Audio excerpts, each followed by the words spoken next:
Uy! Sa school, part 4. Ganyan. Makikita. Okay. Ngayon mga repa, magkwento ulit ako sa inyo ng mga nakakatawang karanasan ko dati sa school. Kaya inuulit ko para sa ating mga batang manonood, huwag na huwag niyong gagayahin na makikikwento ko dito kung ayaw niyo mapagalitan kayo ng mga magulang niyo. Kasi pawang mga eksperto lang ang mga nakakagawa nito. Bago ko simulan na kwento sa inyo mga repa, ating unang istorya, ipagsintabi muna ako sa mga kumakain dyan. Kasi itong unang ikikwento ko sa inyo ngayon, ay isa sa nakakatawa, hindi malilimutan, at napakamahong experience ko dati sa school. At nangyari to mga repa, first subject namin ng umaga, uy Rio, may 10 piso para sa classman. Anong 10? Ang aga pa. Mamaya na lang recess. Hala, mamaya ka na ng mamaya tapos hindi ka na naman magbabayad. Mamaya na lang, wala pa nga akong pareha. Good morning mga boyo! Uy pre, naandyan ka na pala. Uy guys, naandyan na si ma'am. At pagkatapos nun, nagsimula na kami ng klase. Tapos maya-maya, may biglang sumilip na rin. Uy, okay lang yan. May ads naman rin sa atin, diba? So, pinapanood natin Amination. Lalaki, sa backdoor ng room namin, nasa likod pa naman kami ng mga tropa ko nakaupo nun. Kaya kami mga nasa likod, ang una nakakita sa kanya, sa tingin ko si Kuya construction worker dun sa ginagawang building sa school namin nun. At pagkatapos nun, tinawag yung teacher namin at nagtanong kung pwede daw makigamit ng CR dun sa room namin. Pumayag naman si ma'am tapos diretso balik sa pagtuturo. Ng mga panahon pa naman na yun, nakukuha kami ng mga tropa ko malapit sa CR. Tapos makalipas ang ilang minuto, habang mapayapa kami nakikinig sa klase, may bigla akong narinig na tumunog sa CR. Kala ko nung una, iniikanto lang ako, ako lang nakarinig doon. Kaya napatingin ako sa mga tropa ko, kung narinig din ba nila yun?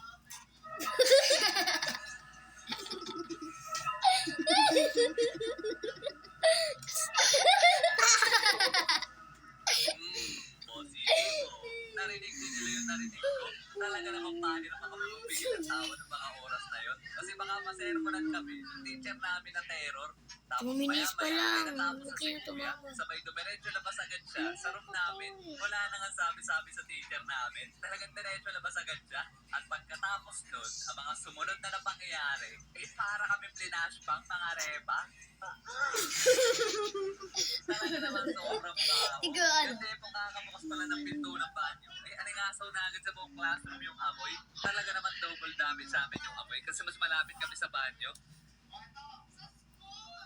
Ano yun? Ano yung nangangamoy na yun?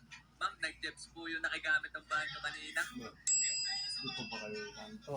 Kaya dahil hindi na matigil yung klase namin kasi hindi namin kinaya yung amoy sa loob. Kaya ang ginawa ni Ma'am ay pinapalinis sa mga cleaners ng araw na yun, yung banyo namin. Nani?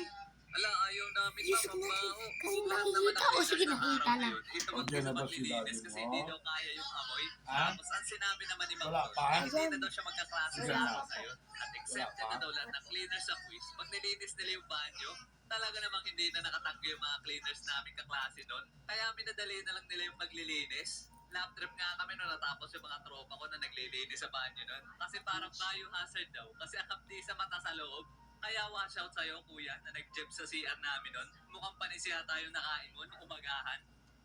Mahilig nyo din bang pagtripan yung mga tropa nyo, mga repa? Yung tipong wala kayong magawa, kaya naisipan nyo na lang kulitin yung mga tropa nyo. Uy, Rio, tingnan mo yung dalawa. Tingnan mo naman yung itsura ng dalawa. Mga seryoso mga itsura niya na. Tara palabugin natin. At pagkatapos nun, nagawa kami ng pangkulit nun sa dalawa namin tropa. Alam niyo din ba mga repa yung maliit na tiktik na tinatali sa dulo ng buhok? Kasi yun, para sa mga hindi nakakaalam, pag pinadaan-daan mo ito malapit sa mukha, para itong langaw. Kaya ang ginawa namin, kumuha kami ng isang mahabang walis tiktik at kumuha din kami ng isang kakarampot ng nawalis tiktik. Eto mga repa, ang magsisilbi na parang langaw. Kaya mas maliit, mas maganda. Tapos ang huli naming item ay isang pirasong mahabang buhok. Kaya nanghingi kami sa klase namin babae na may pinakamahabang buhok. At pagkatapos nun, finished product na ang aming ultimatum weapon. Kaya umupo agad kami sa likod ng aming dalawang tropa. Sabay sinimulan na namin yung panggugulo. At nakalipas ang ilang minuto, pahirapan kami magpigil ng tawa. Kasi inis na yung dalawang tropa namin nun. Ano ba yan? Matanda lang ako dito.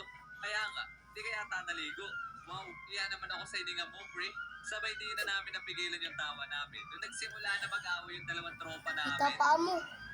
Eto naman sunod na nakakatawang ikikwento ko sa inyo mga repa. Ay nangyari, nung sa na ng school namin, nangyari to, nung pupunta kami kantin ng mga tropa ko, wala kasi kami klase nun, kaya naisipan na lang namin na tumambay na lang sa kantin. Mga chong, tara na kaya tumambay sa kantin at mag-food trip. Sige tara, doon na lang tayo. Nasa third floor yung room namin nun. Tapos nung bababa na kami ng hagdan, eh biglang may naisip na kalokohan. Yung isa kong tropa, Uy, lagyan ko kaya ng laway itong hawakan ng hagdan para pag may maglalakad dito sa hagdan at humawak dito, ay mahahawakan nila yung laway ko. Piyatong iyak makakahawak dyan. Sabay nilagay na ng tropa ko yung patibong niya doon sa may hawakan ng hagdan. At pagkatapos nun, ay dumiretso na kami kantin. Sabay nag-food trip. Napatagal pa nga yung tambay namin doon. Tapos nung pabalik na kami, ay nakalimutan na namin yung ginawa ng isa kong tropa doon sa may hagdan. Kahit nga siya, inalimutan na rin yung ginawa niya. Kaya anong nangyari, nung naado na kami sa may part ng hagdan na dinaraan niya, ay siya din yung napahawak sa sariling laway niya. Holy sweat! Oh, hindi! Talaga naman lab trip kami noong mga oras na yon. Mahilig din ba kayo magrambulan ng mga tropa nyo, mga repa, pag wala yung teacher nyo?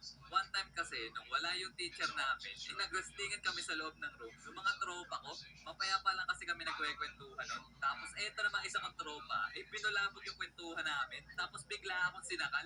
Rare naked joke, rare naked joke, ray. At syempre, hindi tayo magpapatalo. Kaya gumanti din ako. Hanggang maya-maya, ay nakisali na rin sa wrestling namin. Yung iba ko pang tropa, talaga naman nag-royal rumble kami sa likod ng room doon. Dati kasi, mahilig kami manood ng wrestling ng mga tropa ko. Kaya minsan, pag naglalaro kami, ginagaya namin yung mga damuks na napapanood namin doon. Tapos makalipas ang ilang minuto na pagbabaldahan, may hindi inaasahan na pangyayari. Kasi yung isa kong tropa, napalakas ata yung tulak niya doon sa isa kong pantropa. Kaya ang nangyari, tumama na malakas yung isa kong tropa doon sa may dingding. Talaga naman napatigil kami ng ilang segundo noon. Sabay nagtinginan sa isa't isa. Kasi alam namin na nabutas yung dingding. Kasi may narinig kami na malakas na crack. Kahoy lang kasi yung dingding ng room namin nun. Kaya buti na lang, at pwet na tropa ko yung tumama sa dingding, hindi yung ulo niya. Talaga naman nagkaroon ng butas sa dingding namin. Nakakulma ng pwet yung tropa ko. At pagkatapos nun, pumunta dun sa room namin yung teacher sa kabilang section. Ano nangyari dito? Ba't ang iingay nyo? At ba't may malakas na lumagabog dito? Ma'am, si Nario po, nagbabaldahan sa likod, tapos naputas nila yung dingding. Ano? Sino naman ang basimuno sa inyo na magbaldahan kayo dito sa room? Si Bidangkor po, ma'am. Talaga naman na sermonan kami ng malala doon. Sabay pinagbayad kami lahat para sa pagpagawa ng dingding. So yun muna mga Erm, sana nagustuhan niyo ang ating kwento.